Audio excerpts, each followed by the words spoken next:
سلامونه نیکی هیله و احترامات فضل الوهاب سواتی ملګرو دغه قرآن شریفونه الحمدلله دغه بیت القرآن سواتی فاونډیشن ته راورسېده. دغه به انشاءالله مدارسو ته ورکو. په دې کې به انشاءالله چې بیا حفظ کېږي دغه قرآن شریفونه ستاسو د وړاندې دي. دغه تاسو کتې شئ کوم ورونه چې زموږ سره مرسته کوي الله تعالی دې د دې وزونه دنیا او آخرت ورکړي. دغه ملګرو تاسو کتې شئ دغه قرآن شریفونه دغه ستاسو د وړاندې دي. په دې کې بیاض القرآن هم دی. دغه قرآن شریفونه تاسو وګورئ ملګرو. بیا د دې په بدل کې دغه کم ضعیف قرآن شریفونه چې کم دي دغه ضعیف قرآن شریفونه بیا دلته مونږ په دې کارټونو کې دوباره بندو. دغه بیا دفن للیږو. دغه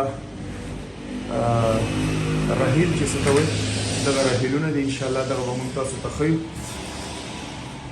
دغه رحیلونه به بیا تاسو ته ښیو. دغه قرآن شریفونه ستاسو د وړاندې دا به انشاءالله مدارسو ته کوم ځای کې چې حفظ او علم کېږي دغه قرآن شریفونه دې باندې اوس کار روان دی. دغه کوم ځای ته راورسېده بیت القرآن دغه ستاسو د وړاندې دی. دغه سواتی فاؤنڈیشن برای ایصال ثواب مفت قرآن شریف نورانی قاعده اور بیاض القرآن حاصل کرے. دغه د موبایل نمبر دی تاسو په دې باندې رابطه کولی شئ. دغه ستاسو د مرستې او ستاسو د دعاګانو هغه نتیجه ده. دغه قرآن شریفونه تاسو لیدی شئ. دغه نورانی قاعده هم تاسو لیدی شئ. زموږ سره الحمدلله په دین مین خلک ډېر دی مرسته هم کوي او ورسره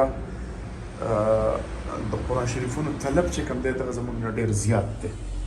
دغه نورانی قاعدې دي دغه هم تاسو کتلی شئ. دغه قرآن شریفونه دغه تاسو وګورئ. دغه تاسو کتلی شئ. مسلمانانو وروڼو بس د ویډیو مقصد هم دا دی چې موږ سره یو قرآن شریف مرسته کوئ. یو قرآن شریف راته رالیږئ. زموږ ساده ایډرس والی په ټي سی ایس هم رالیږلی شئ. ایزي پیسه باندې هم تاسو پیمنټ کولی شئ. یو قرآن شریف دغه تاسو ووینئ ملګرو. بس دعاګانې کوئ او مرسته هم ډېره زیاته کوئ.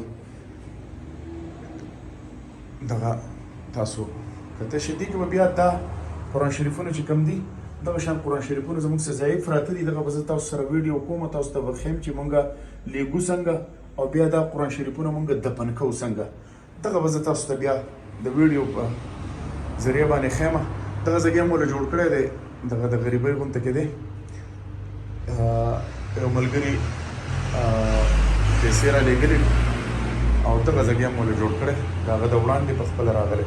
ملګرو که څه غلطي شوي د هغې بښنه معذرت خدای الله هم سپارو. تر بل پروګرامه پورې خپل قربا فضل الوهاب سواتی له ورکوي اجازت د الله فهم.